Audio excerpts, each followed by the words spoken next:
seguir con el siguiente tema de endocrino, es insuficiencias hipofisarias. Estas son un conjunto de enfermedades que se pasa en mi diapositiva, disculpen. Sí. Ya se movió, ya avanzó, sí. Pero es que no sé por qué no se cambia. Bueno, como les decía, estas son diferentes enfermedades que se van a dar como resultado de una disfunción de la hipófisis que va a provocar la caída o la disminución de una o más hormonas que son producidas por la glándula. Podemos tener un hipopituitarismo o un panhipopituitarismo. En el primero hay afectación de una o más hormonas, sin embargo, las otras que se producen por la glándula suelen estar en niveles normales. En el panhipopituitarismo hay un descenso total de todas las hormonas. Y también podemos tener una afectación primaria o una secundaria. En la primaria, la lesión va a ser directamente en la hipófisis y en la secundaria puede darse la lesión en lo que es el hipotálamo o en alguna vía neuronal, lo que no permite que haya una señal para que se produzcan y se secreten las hormonas de la hipófisis. Para poder entender mejor el tema, hay que repasar de forma breve la anatomía y la fisiología de la hormona. Hay que recordar que va a estar situada en lo que es la silla turca, en el esfenoides, y que va a estar unida al hipotálamo por medio del infundíbulo. Y va a tener dos partes, una anterior que es conocida como adenohipófisis y una posterior que es conocida como neurohipófisis.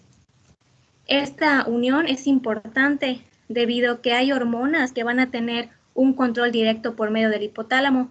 Este va a liberar algunos péptidos para saber si se van a liberar o se van a restringir su liberación.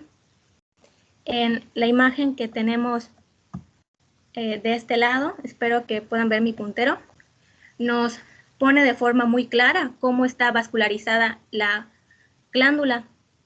En el lado de la adenohipófisis tenemos que va a iniciar por medio de la arteria hipofisiaria superior y va a seguir con una pequeña red de capilares que son conocidas como el lecho o el plexo primario. Este es muy importante debido a que aquí va a ser el primer punto de contacto entre lo que es el hipotálamo y la adenohipófisis. Y luego va a tener los vasos portales largos que nos van a llevar al siguiente plexo, que es el plexo secundario. En este plexo secundario podemos ver que están tanto arterias como venas, y aquí es importante este espacio debido a que no solo nos van a ayudar a la liberación de las hormonas secretadas por el hipotálamo, sino que la propia adenohipófisis va a ser capaz de secretar sus hormonas. Y tenemos a los vasos portales cortos que nos van a unir la adenohipófisis con la neurohipófisis. Y la neurohipófisis, como podemos ver, solo va a tener un lecho capilar. Esta neurohipófisis es importante debido a que, como podemos ver en la imagen, no tiene una conexión con el hipotálamo realmente, sino que es una conexión que va desde lo que son las neuronas. Es una conexión directa. Pero, contrario a la adenohipófisis, la neurohipófisis solo va a ser capaz de secretar las hormonas por medio de las señales que les va a venir desde el campo neuronal. En la siguiente imagen, que pues obviamente no es mía, tenemos una imagen que nos muestra cómo está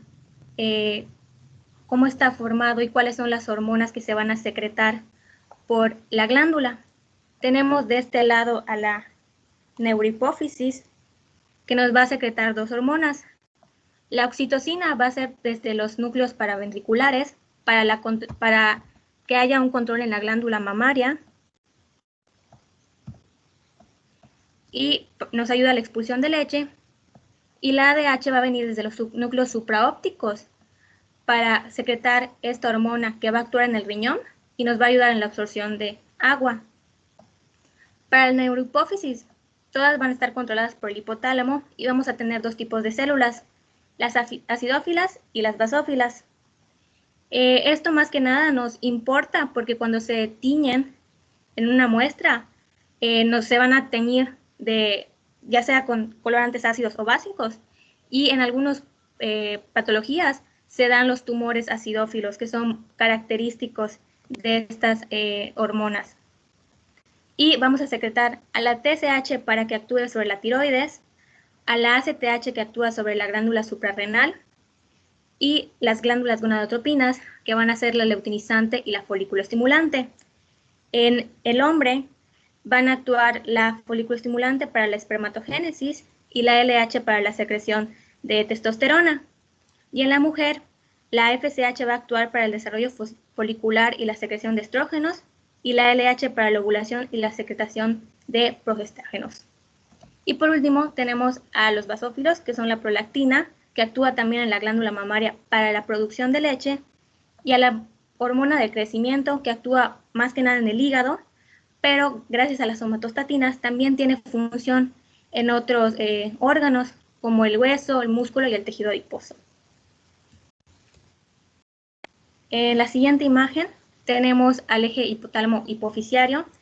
Esta tabla creo que es muy importante verla, analizarla y comprenderla, porque una vez que entendamos cuál es el control que hace el hipotálamo sobre la hipófisis, vamos a poder situar las patologías que vamos a ver a continuación.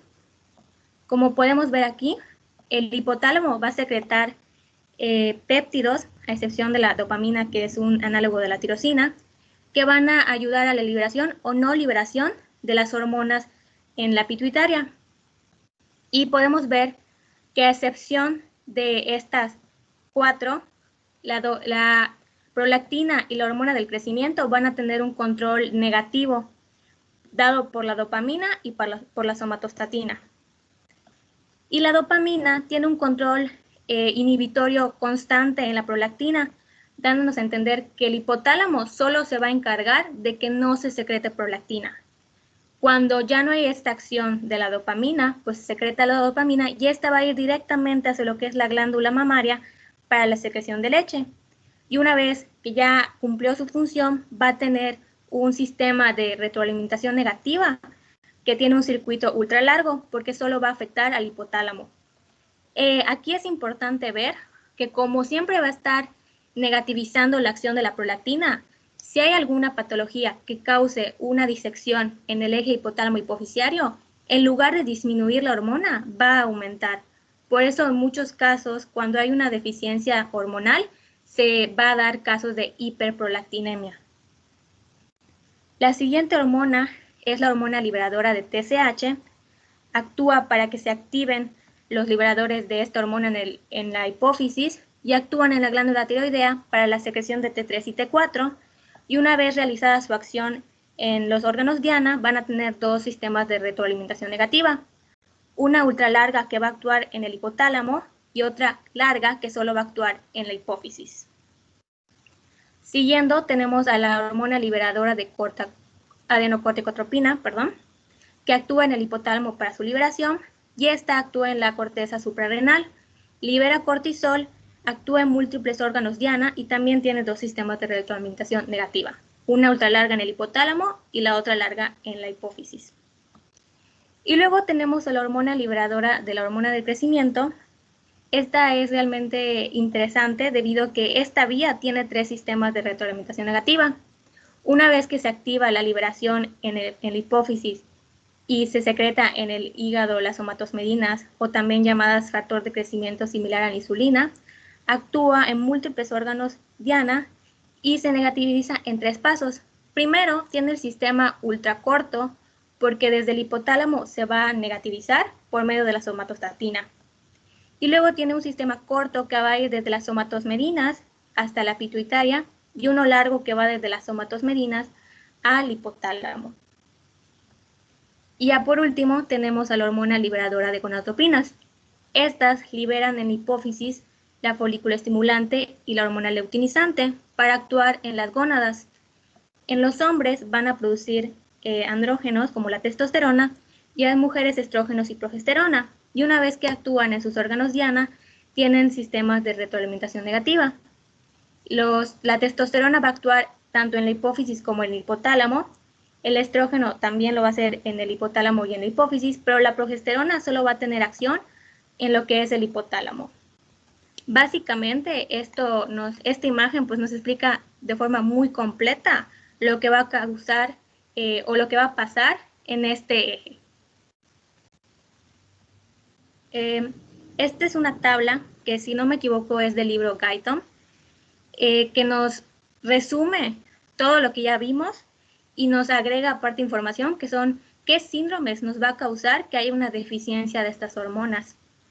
Creo que una vez que ya repasemos el tema, con leer estas tablas podemos recordar de forma inmediata todo lo que ya estudiamos para no tener que leernos todo de otra vez.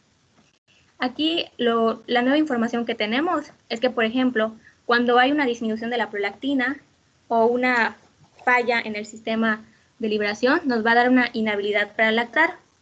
En la hormona del crecimiento nos vamos a ver padecimientos como enanismo, pérdida de masa ósea, hipercolesterolemia, y cambios en la composición corporal. La ACTH es inhibida por los glucocorticoides y nos dan un síndrome conocido como insuficiencia suprarrenal secundaria.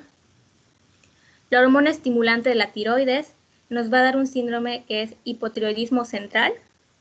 La hormona foliculoestimulante nos da demasiados síndromes que están englobados en retrasos de la pubertad, amenorrea, impotencia, atrofia, infertilidad, y en algunos casos, sobre todo en congénitos, se da el síndrome de Kallmann. De igual forma, la hormona luteinizante, como tiene acciones sobre las gónadas, tiene los mismos síndromes que la FSH, y la hormona antidiurética realmente no tiene como tal un secretagogo o un inhibidor. Se va a dar según los cambios que hay en el volumen del líquido corporal, y su ausencia nos va a dar diabetes insípida. Y por último tenemos la oxitocina, que nos ayuda en la contracción uterina y mamaria, y realmente cuando hay una disminución, una falla hormonal, no nos da un síndrome como tal. La paciente no puede nada más lactar y no puede tener contracciones en el labor de parto, pero realmente no se tiene que tratar. Y bueno, ahora vamos a empezar un poco más ya enfocado en cada padecimiento, y hay que hablar primero de su etiología. Generalmente se da mayor en los adultos entre 60 y 65 años, y la incidencia en la niñez es baja. Vamos a verla en la niñez, más que nada cuando estamos hablando de trastornos congénitos. Y afecta de mayor forma a las mujeres con una alta mortalidad que está dada por sus complicaciones cardiovasculares y respiratorias. Hay algo llamado las 8 Is, que nos explican dónde o cuál es el origen de estas disminuciones hormonales. La primera es para un origen invasivo, en el que se engloban neoplasias que pueden estar en la hipófisis, en el hipotálamo o en el quiasma óptico, e incluso neoplasias que ya tienen metástasis, principalmente las que son dadas por cáncer de mama. El siguiente origen es por un infarto o una hemorragia, en donde se engloba el síndrome de Sheehan, apoplegias hipofisiarias y aneurismas de la arteria carótida interna. Luego tenemos a un origen infiltrativo o inflamatorio, que donde pueden ser por causa de sarcoidosis, hemocromatosis y también histiocitosis. Luego tenemos un origen infeccioso, en donde se engloban diferentes enfermedades desde que van sífilis, tuberculosis, toxo e histoplasmosis. Luego tenemos la siguiente, que es por lesión o injury, que se dan sobre todo por traumatismos cráneoencefálicos severos, aunque estos no se suelen ver, los síntomas no se suelen ver hasta años después del evento. Luego tenemos el origen inmunológico, y el siguiente es el origen iatrogénico. Estos sobre todo se ven en pacientes con cáncer, porque ya tuvieron una exposición a la radiación, o también en pacientes que han tenido una cirugía. Y por último tenemos al origen idiopático, en el que principalmente se dan los defectos congénitos. También hay, como ya había dicho, la afectación primaria o la afectación secundaria. En la afectación primaria, principalmente los causantes van a ser los macroadenomas, y en la secundaria generalmente se dan en niños y se da por craneofaringioma. También hay una etiología congénita, en la que principalmente está la displasia septo-óptica. En estos casos, los síntomas aparecen en los meses de nacidos y suele acompañarse de otras importantes afecciones. Y por último tenemos a la etiología adquirida, en la que la principal causa es un adenoma de tipo no funcional. Luego siguen las hemorragias, en la que tenemos el síndrome de Sheehan, y por último las causas traumáticas. En términos generales, tenemos que el cuadro clínico va a depender de la edad de aparición, la etiología, la duración de la enfermedad y si está o no acompañada de otros déficits hormonales. El diagnóstico se va a hacer mediante el cuadro clínico y mediante la medición de los niveles séricos de las hormonas y también de una inadecuada respuesta a los estímulos hormonales. Y el tratamiento, pues es una restitución hormonal de cada hormona que tiene una deficiencia y aparte, pues se va a tratar la causa de la deficiencia o de la lesión hipofisiaria. Ahora vamos a hablar de las insuficiencias primarias como tal. Estas son causadas por adenomas que pueden ser funcionantes y no funcionantes. En los funcionantes generalmente vamos a ver tres cosas: amenorrea, galactorrea y pérdida del campo visual. Cuando tenemos estos tres signos clínicos hay que pensar en que es prolactinemia y que su principal causa es un prolactinoma. Ahora, en los adenomas no funcionantes, que son la principal causa de hipopituitarismo, tenemos síntomas más variados: cefaleas, hemianopsia bilateral, náuseas y vómitos, hipotensión, hiponatremia y pacientes que pueden también tener diabetes insípida. En estos casos también se puede ver hiperprolactinemia, pero a veces podemos ver que hay un descenso de la producción de prolactina. Y ahorita vamos a ver en qué caso específico vemos esto. Ahora, hablando de forma más clara o más específica, mejor dicho, tenemos al adenoma hipofisiario. Este se va a dar principalmente porque hay una destrucción o una compresión de las células hipofisiarias y sobre todo se ve cuando el adenoma comienza a crecer. Es frecuente en edades entre los 40 y 50 años y los síntomas van a aparecer desencadenados por una apoplejía hipofisiaria. Estos síntomas aparecen según la afectación. Mientras vaya creciendo el adenoma, pues va a ir afectando a la hipófisis y van a ir disminuyendo de forma gradual las hormonas producidas por esta glándula. Y su cuadro clínico, pues es muy parecido, o sea, bueno, tiene muchas de las que ya vimos antes, que es la presentación aguda con cefaleas severas y retroorbitales, acompañada de signos neurooftálmicos como la hemianopsia bilateral, náuseas, vómitos, hipotensión, hiponatremia, diabetes insípida y además otras deficiencias, la insuficiencia suprarrenal y el hipotiroidismo. A estos pacientes se les debe tratar primero con glucocorticoides, luego con la hormona tiroidea, esto para evitar las crisis suprarrenales, que es como lo que más pone en riesgo la vida de nuestro paciente. Y aquí podemos ver una joya que vemos en el libro AMIR, que nos dice que ante un cuadro clínico de amenorrea, galactorrea y pérdida de campo visual, nuestro primer diagnóstico a considerar es adenoma hipofisiario no funcionante. Esta tabla la tomé de un video que nos recomendó el doctor, que nos ayuda a ver cómo se va a valorar las hormonas y su déficit. Primero tenemos que para la hormona del crecimiento se puede dar un estímulo con la hormona liberadora de la hormona del crecimiento, con L-arginina o con L-dopa.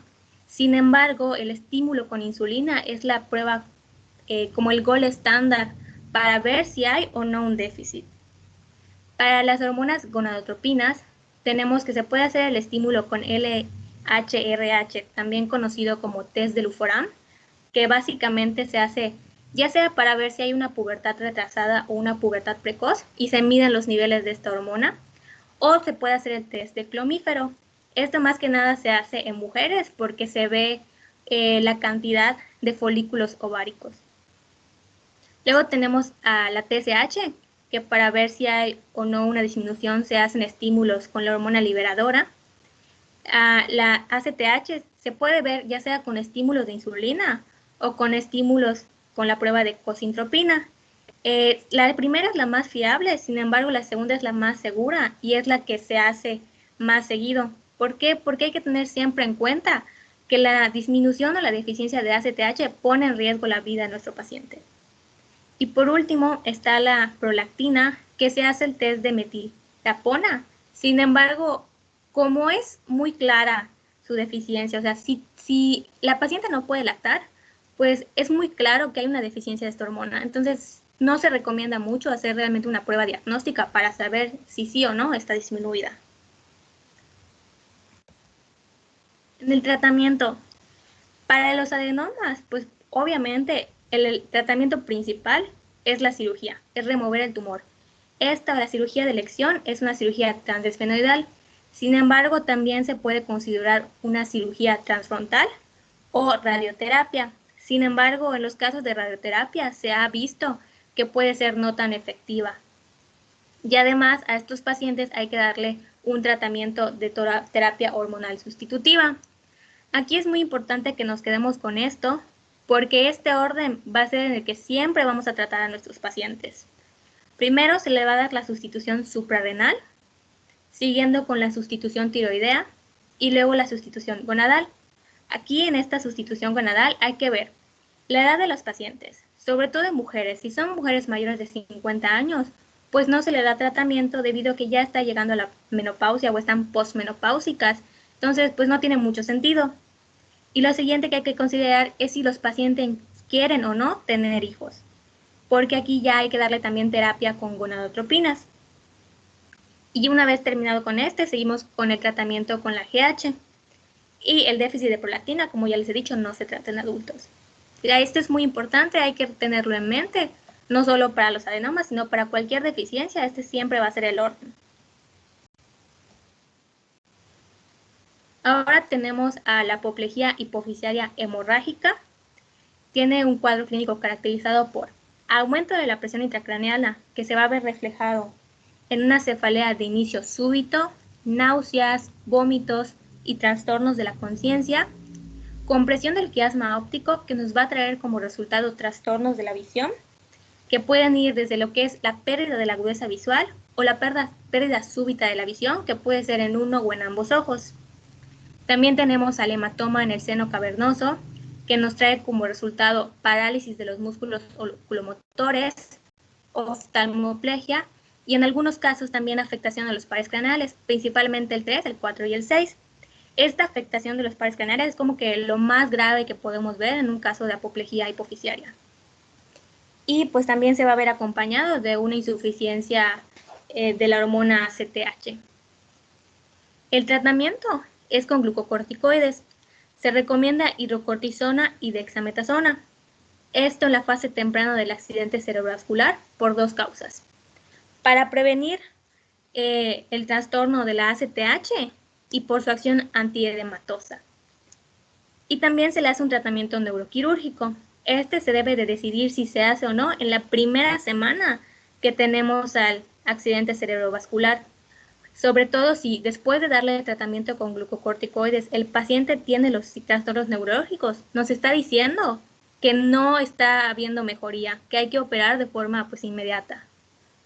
Y al igual que con el adenoma hipofisiario, una vez dado el tratamiento causal, tenemos que tener en mente que va a seguir el hipopituitarismo. La deficiencia de las hormonas no se va a curar, sino que hay que seguir dándole al paciente tratamiento de restitución hormonal de por vida. Y luego tenemos al hipopituitarismo postraumático. Aquí pues su nombre lo dice todo. Lo importante de saber de este es que las expresiones clínicas no se van a dar enseguida que se da el evento traumático, sino que suelen aparecer en aproximadamente un año después del evento e incluso en algunos casos hasta 3 años después. Y principalmente vemos que estos pacientes tienen lesiones en los núcleos supraópticos, en los núcleos hipotalámicos y suelen debutar con diabetes insípida. Generalmente los pacientes van a consultar por la diabetes insípida, porque tal vez los otros síntomas no han dado una clara expresión clínica. Y por último tenemos al síndrome de Sheehan. Ya lo hemos oído antes, creo que ya lo conocemos. Esta es una disfunción que se va a dar en la hipófisis debido a que hay una complicación en el parto que va a cursar con un shock que va a privar al cuerpo de oxígeno. Y una vez que esto sucede, pues la disfunción de la hipófisis nos va a causar que no se produzca prolactina. Aquí es muy interesante ver que en las otras causas o en los otros padecimientos, ¿cuál es el principal síntoma? Hiperprolactinemia. Pero en el síndrome de Sheehan vamos a tener todo lo contrario. La paciente no puede lactar. Además, se acompaña de otros síntomas como es, o signos mejor dicho, que es que no reaparezca la menstruación o que aparece pero tiempo después desaparece. Puede haber involución mamaria, además que puede añadirse hipotiroidismo y déficit suprarrenal, despigmentación de la piel en areolas mamarias, pérdida del vello axilar y pérdida del vello pubiano.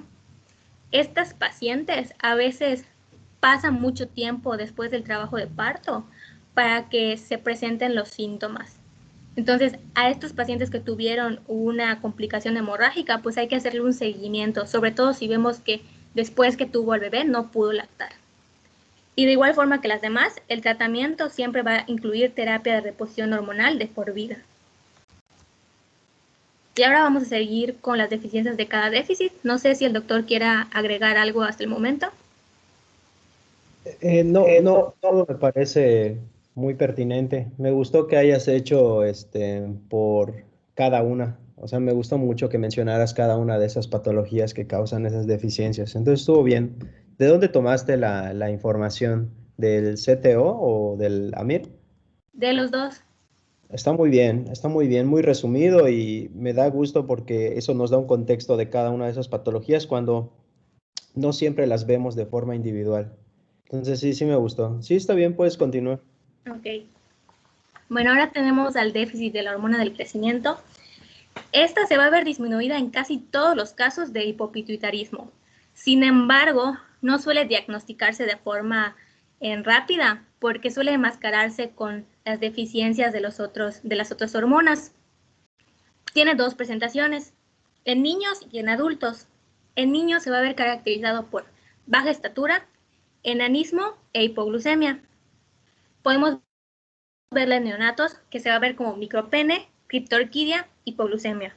En la segunda infancia vemos que hay un retraso evidente de crecimiento y en la etapa peripuberal vemos que no aparecen los signos puberales.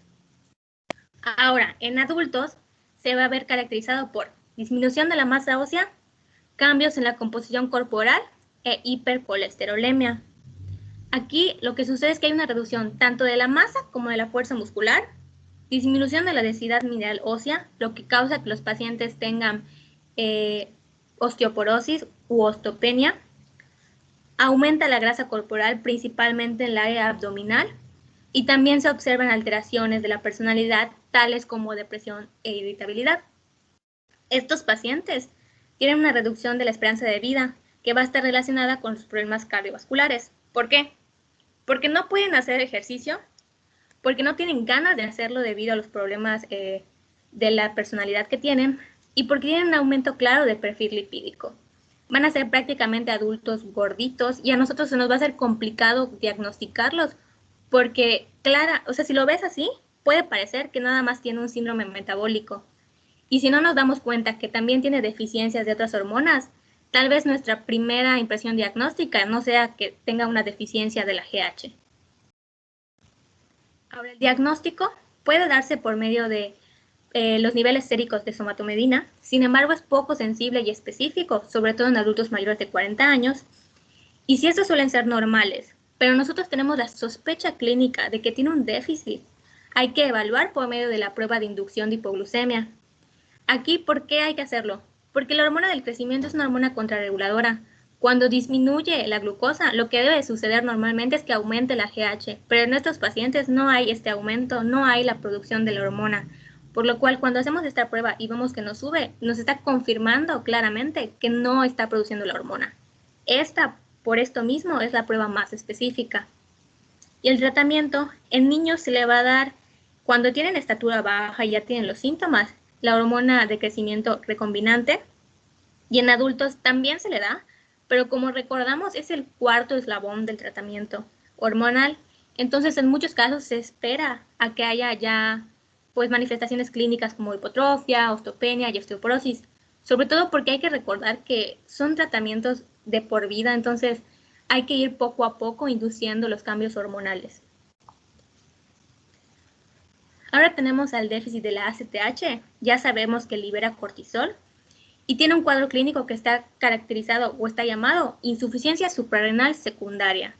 Vamos a tener debilidad y fatiga, anorexia, hipotensión ortostática, náuseas, vómitos, hiponatremia, desmayos, aumento de la temperatura corporal, hipopigmentación cutánea, esto es importante, y si está acompañado de los déficits de la hormona del crecimiento, también se acompaña con hipoglucemia, retraso del crecimiento y pubertad tardía.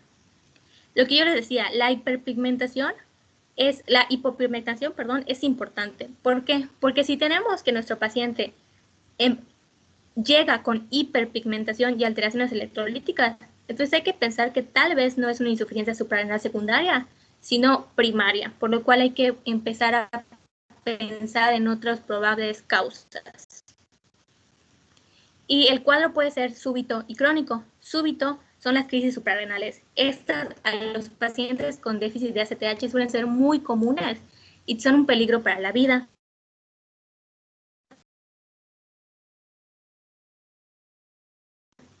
Y el cuadro crónico, por así decirlo, que nuestros pacientes llegan a tener como que un síndrome de tolerancia al tratamiento.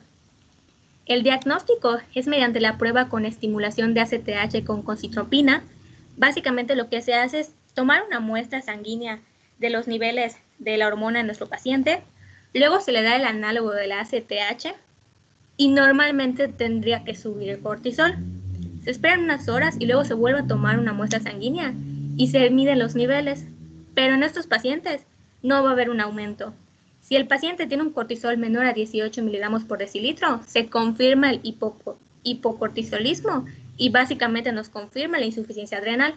Esto obviamente lo vamos a combinar con la clínica. Y en estos pacientes, antes de hacer pruebas, tenemos que ver que no esté tomando glucocorticoides, porque obviamente nos va a salir otros resultados. Sin embargo, si el paciente necesita estos, se le puede dejar dexametasona, pero en niveles en dosis muy bajas. Y el tratamiento puede ser agudo y crónico. Agudo sobre todo en las crisis suprarrenales. Se le va a dar restitución de volumen y hidrocortisona intravenosa. Y en crónico se le va a dar tratamiento con prednisona e hidrocortisona. En varios libros recomiendan que se dé 5 miligramos por la mañana y 15 a 20 por día de vía oral.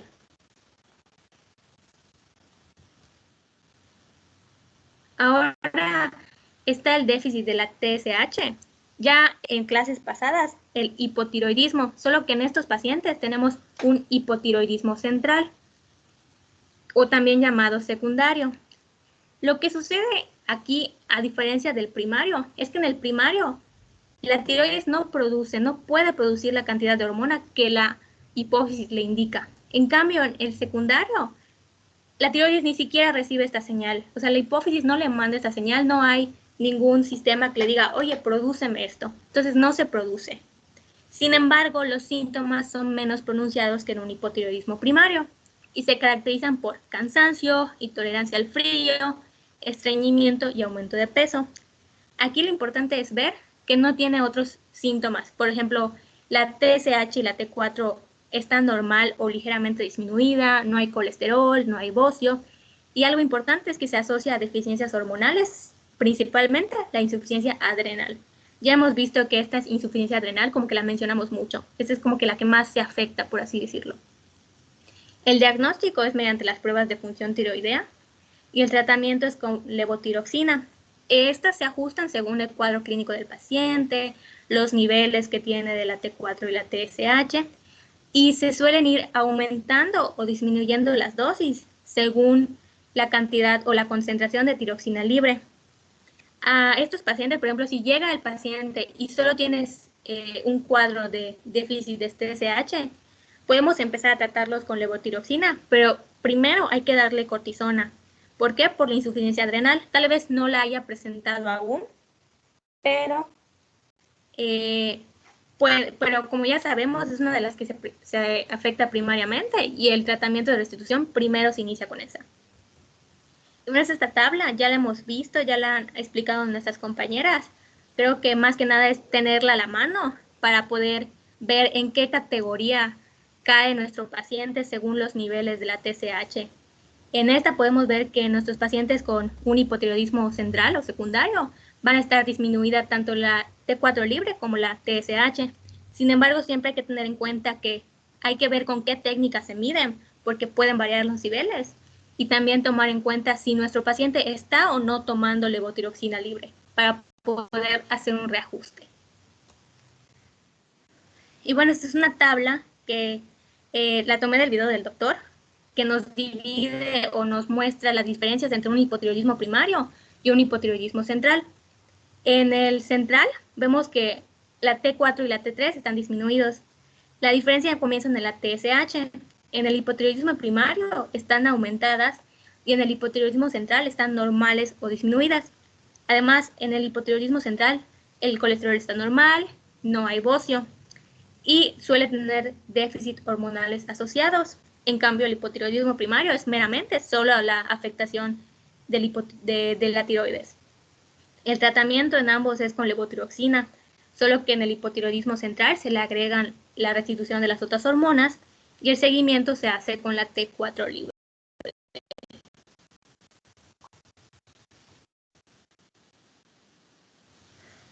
Ahora tenemos los déficits de gonadotropinas, que son la LH y la FSH. El cuadro clínico principalmente lo vamos a ver como un hipogonadismo central o secundario. En niños, lo vamos a ver como una pubertad retrasada o como que no hay desarrollo de las características sexuales secundarias o el desarrollo es mínimo. En hombres se ve mucho más clara la afectación. Tenemos que tienen un aspecto eunucoide. Estos van a tener brazos más largos que el cuerpo, el segmento inferior es más largo que el superior y además tienen ginecomastia. Además se le agregan problemas como impotencia, atrofia testicular, infertilidad, disminución del vello facial y corporal, disminución del vello púbico, la masa muscular va a estar disminuida, tienen problemas como disfunción eréctil, disminución de la libido. Entonces, en hombres es muy clara la afectación. En mujeres se va a ver más que nada como oligo o amenorrea. También puede acompañarse de síntomas como, por ejemplo, las características sexuales secundarias no van a estar desarrolladas. Sin embargo, no suele ser tan claro como en los varones. Y pues en ambos casos van a tener problemas para la fertilidad. Además tenemos que nos puede dar un síndrome conocido como síndrome de Kallmann. Esto se da de forma congénita y hay una deficiencia de gonadotropinas. Vamos a ver hipogonadismo, anosmia o hiposmia, además que se pueden o no agregar hipoacusia neurosensorial, ceguera de los colores verdes y rojos y paladar hendido. Y el diagnóstico es con LH, los niveles de LH y FSH que están disminuidos. En hombres se ve claramente, se ve que ni siquiera llegan a 1 los niveles de la FSH. Entonces sí se ve muy claramente la caída de estas hormonas. El tratamiento en hombres va a consistir en la función de los niveles de testosterona y en el cuadro clínico. Se le va a dar inductores de la pubertad mediante la hormona coriónica. También se le va a dar sobre todo si quieren tener hijos. Puede dársele preparado de testosterona de acción prolongada. Aquí tenemos al enantato de testosterona. Las dosis recomendadas son de 100 miligramos cada semana o 200 cada 2 semanas. O también se le puede dar un decanuato de testosterona intramuscular profunda en una infusión de 100 miligramos que puede darse cada 14 o cada 10 semanas. Esto depende de cuáles son los niveles del paciente y cómo está su cuadro clínico. Además, también mencionan algunos libros preparados de acción rápida que son como un gel para uso externo, sin embargo son poco funcionales, entonces no vale la pena realmente dárselo a los pacientes. Y en mujeres, el tratamiento es secuencial con estrógenos y gestágenos hasta los 50 años, y para la infertilidad también se le van a dar inyecciones de la hormona coriónica humana. Esta tabla, bueno, esta imagen, mejor dicho, es muy padre porque nos muestra a una persona que tiene síndrome de Kallmann en un lapso de 2 años con tratamiento con inductores de la testosterona. Y podemos ver que hay unas claras muestras de cambio, desde lo que es la composición del cuerpo, en la que tiene pues aquí más acentuadas las caderas y en el otro no, hasta lo que es el crecimiento de las características sexuales secundarias y el crecimiento del vello corporal. Ahora tenemos al déficit de la ADH, que nos va a dar un síndrome conocido como diabetes insípida, que realmente de diabetes pues no tiene tanto. Hay que recordar que la ADH es la reguladora de los líquidos corporales. Si el agua corporal disminuye, hay hipernatremia, aumenta la osmolaridad, nos da sed, bebemos los líquidos y hay ya la reabsorción de agua y sodio. En cambio, si aumenta el área corporal y tenemos por esto una hiponatremia, pues la OMS va a disminuir, ya se inhibe la vasopresina, se nos quita la sed y empezamos a ingerir menos líquido, orinamos más, hay menos reabsorción de sodio y de agua urinario. Esta vía y esta hormona es muy importante debido a que en casos de deshidratación y hemorragia, enseguida se van a activar los receptores para la hormona y va a activarse y vamos a empezar a tratar de no perder tanto volumen corporal de líquidos. Su deficiencia nos puede dar como un aumento de la función de la ADH, que nos va a dar el síndrome de secreción inapropiada de la ADH, o como una disminución de esta, que es lo que nosotros nos vamos a enfocar más. Su disminución nos puede dar dos cosas: diabetes insípida nefrogénica o diabetes insípida central. En la nefrogénica vemos que sí hay la señalización de la hipófisis, pero al llegar a los riñones no hay la función, es como si estuviera inactiva. En cambio, en la central podemos ver que ni siquiera hay esta señal. El hipotálamo nunca le dice a la suprarrenal nunca le dice que mande esta señal a la vasopresina para activar para activar la sed. Nunca va a haber esta señalización. El cuadro clínico principalmente es por poliuria. Los pacientes van a consultar por la poliuria y esto es lo que nos va a llevar más la atención. Además, se puede agregar polidipsia, que puede cursar o no con hipernatremia, y hormona diluida. Importante es ver que la glucosa va a estar normal y la OMS jamás va a sobrepasar los 500 o 600. Estas dos cosas nos van a ayudar a ver que no es una diabetes tipo 1 o tipo 2, sino que es una diabetes que está causada por el déficit de la ADH. Y esta tabla pues nos engloba las diferencias de la diabetes insípida central y la nefrogénica. La central tiene como etiología el tumor de la pituitaria, etiología autoinmune, traumas, cirugías, isquemia e incluso idiopática. ¿Qué vamos a encontrar aquí? Que hay una disminución de la ADH y el gol estándar para diagnosticarla es por medio del test de privación de agua.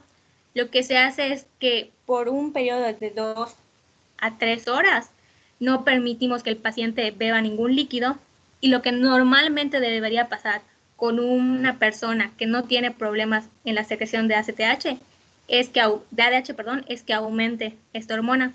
Sin embargo, en estos pacientes no va a aumentar. Pero cuando les dan un medicamento análogo a la ADH, que suele ser desmopresina, sí aumentan sus niveles hasta un 50%. Y el tratamiento para estos pacientes es con desmopresina más la hidratación. Ahora, la diabetes nefrogénica tiene principalmente una etiología hereditaria o puede estar secundaria a otros trastornos hidroeléctricos como hipercalcemia, hipocalemia, algunas intoxicaciones con litio. Y aquí vamos a ver que los niveles de ADH van a estar normales, no hay una disminución, van a estar ahí, sin embargo no van a funcionar. Y en el test de privación de agua no va a haber un aumento. O sea, cuando el paciente no puede tomar agua, no va a haber un aumento. Y cuando se le da la desmopresina, tampoco va a haber un aumento, lo cual nos hace ver que por más que nosotros le estemos dando la hormona al paciente, este va a ser incapaz de utilizarla. Y el tratamiento es con antiacídicos, indometacina, amiloride, aparte de que se le dan cambios dietarios con una restricción de sal y se le pide la hidratación. Obviamente a los pacientes no le vamos a dar todos estos medicamentos de una vez, sino que más que nada se dan los cambios en el estilo de vida y se le agrega el tiacídico. Y por último tenemos al déficit de prolactina y al déficit de oxitocina. Estos quise hablar de ellos juntos debido a que comparten muchas cosas. La primera es que va a ser asintomática en hombres y en mujeres se va a ver como la incapacidad para amamantar. Sobre todo, y en la oxitocina se va a ver sobre todo después del parto que tampoco hay una contracción uterina. No hay tratamiento como tal.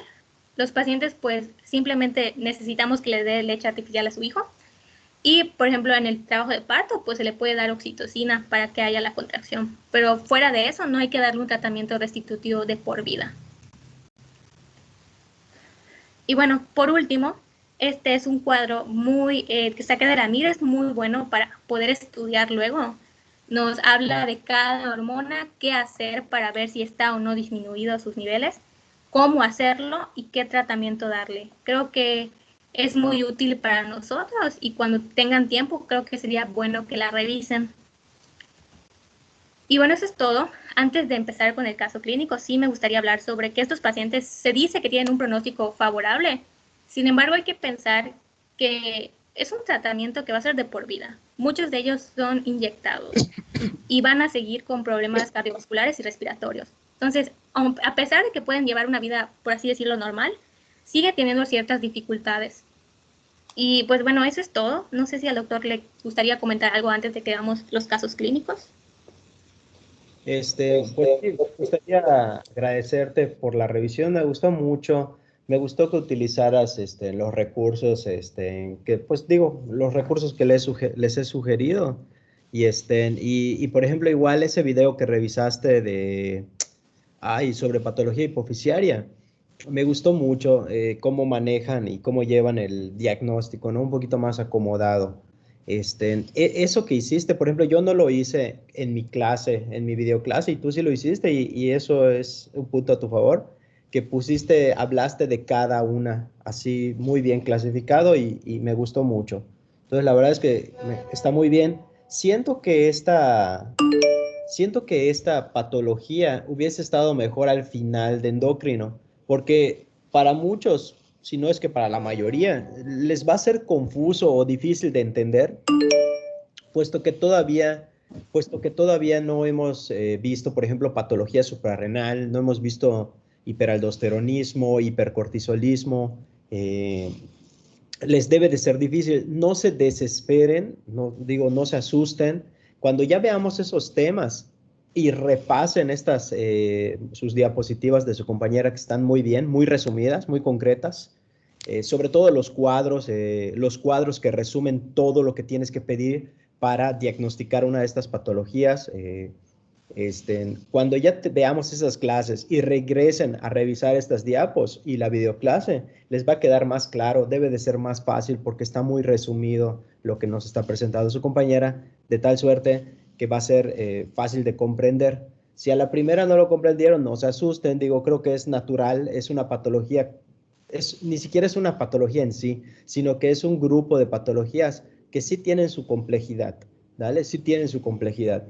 Para fines así muy, pero muy, muy prácticos, traten de ver esto, perdón, de la siguiente manera. Nosotros tenemos a una hipófisis y a un hipotálamo.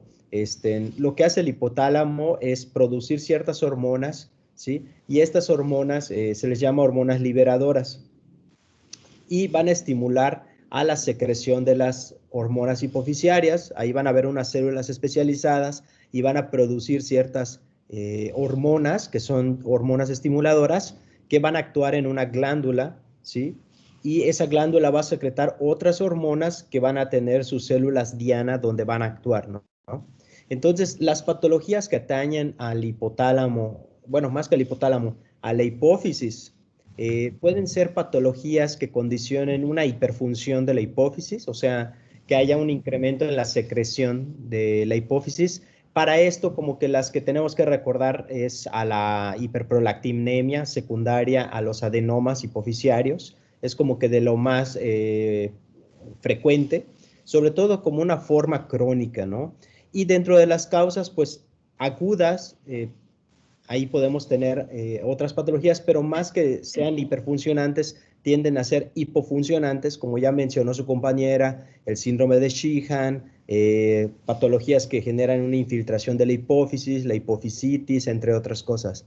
Entonces tenemos patologías hiperfuncionantes de la hipófisis, patologías hipofuncionantes de la hipófisis, y tenemos que darnos cuenta que pueden causar un deterioro del hormonal. No es común que sea único, no es común que sea aisladamente una disminución de una sola hormona. Generalmente son varias hormonas las que se alteran. Claro, suele tener como un orden en lo referente a los adenomas, pero esa orden de disminución de las hormonas hipofisiarias no siempre se sigue cuando son secundarias a una patología no de tipo adenoma. Es decir, Cuando es una infiltración, un tumor, una hipofisitis, no necesariamente van a seguir ese orden de disminución. Dale nada más para que lo tomen en consideración. Además de que puede haber patologías relacionadas con efecto de masa. A veces cuando tenemos un tumor o algo, crece tanto que comprime la hipófisis, y no solo la hipófisis, sino también las estructuras adyacentes como lo son el quiasma óptico. Entonces, el paciente puede presentar dolores de cabeza intensos, el paciente puede presentar alteraciones visuales, que más que una alteración hormonal se va a relacionar con el efecto de masa, de compresión del eje, o de las estructuras más bien adyacentes. Eso es muy importante. Entonces, en conclusión, chicos, primero, continuemos en las clases de patologías adrenales y todas estas patologías de endocrino. Luego, hay que repasar este tema teniendo en mente lo siguiente, que puede ser un problema de hiperfunción, hipofunción, y que nos puede dar un cuadro clínico agudo o un cuadro clínico crónico, y que tenemos que estar pendientes de los datos clínicos que vamos a tener para sugerir que hay una disminución de ciertas hormonas en el organismo. Dale. ¿En qué otra cosa? Creo que nada más. Los cuadros que pusiste me gustaron mucho. Yo creo que a manera de resumen, creo que leer tus diapositivas van a estar muy bien para lo referente al examen, Nubia. Puedes continuar si quieres con los casos clínicos. Sí, claro. Tenemos a un paciente de 49 años de edad con antecedente de hipertensión arterial con tratamiento irregular. Presenta un cuadro clínico de aproximadamente 8 meses de evolución, que está caracterizado con cefaleas de leve a moderada intensidad, de tipo pungitivo en región frontoparental. Es de presentación esporádica y se alivia con analgésicos. El cuadro se agudiza con cefaleas intensas, náuseas, vómitos, astenia y pérdida de la visión súbita en ojo izquierdo y disminución de la agudeza visual en ojo derecho. Ese es el motivo por el cual es ingresado y se le hace un diagnóstico presuntivo de meningoencefalitis. Al examen físico, presenta piel y mucosas pálidas. Al examen neurológico y por campimetría tiene amaurosis del ojo izquierdo, hemianopsia temporal en ojo derecho y reflejo fotomotor alterado. Me gustaría que alguien me diga cuál es la conducta a seguir, cuáles son, por ejemplo, los síntomas y signos que les llaman la atención, y si pueden también darme pues el diagnóstico.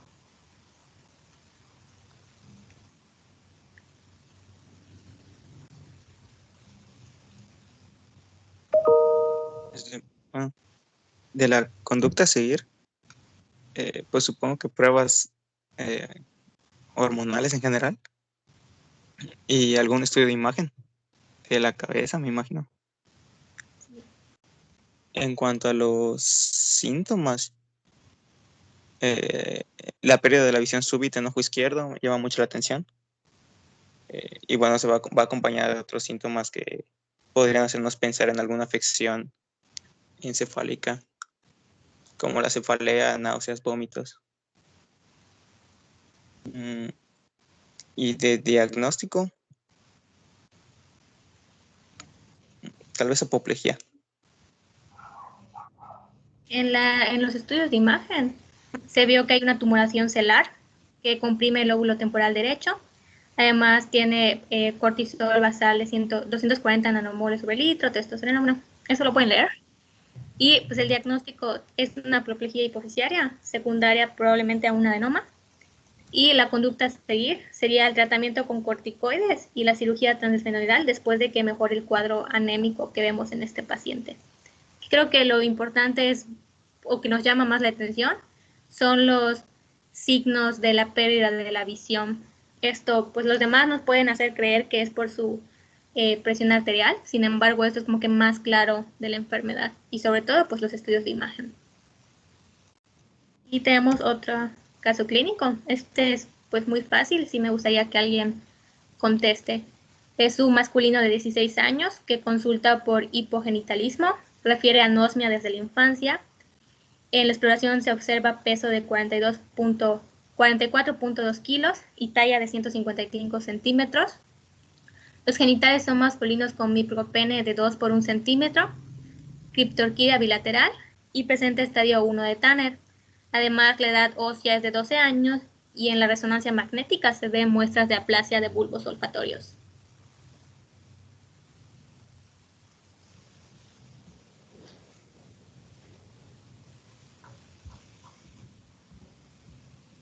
Está fácil, chicos, está fácil. No, está bastante fácil. Creo que hasta lo han visto anteriormente en otras materias.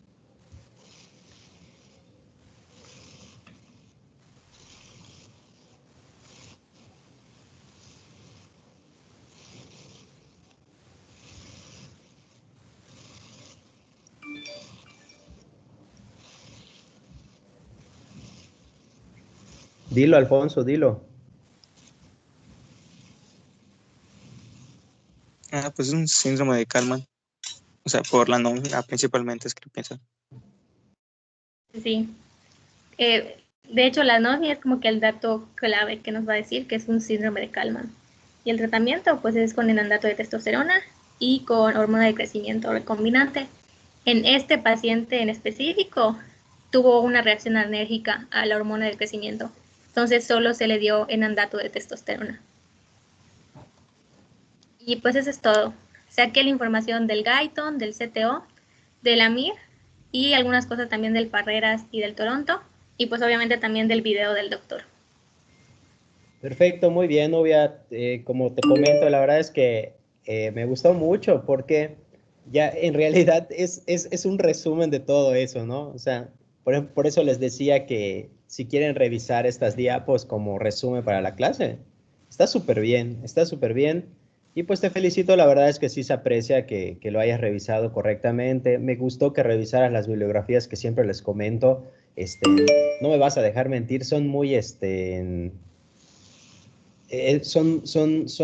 muy didácticas, ¿no? Muy pedagógicas, o sea, como que se enfocan en enseñarte lo más práctico, lo más útil, y ya te enseñan a ver las diferencias claramente entre cada una de estas patologías o etiologías, más que nada.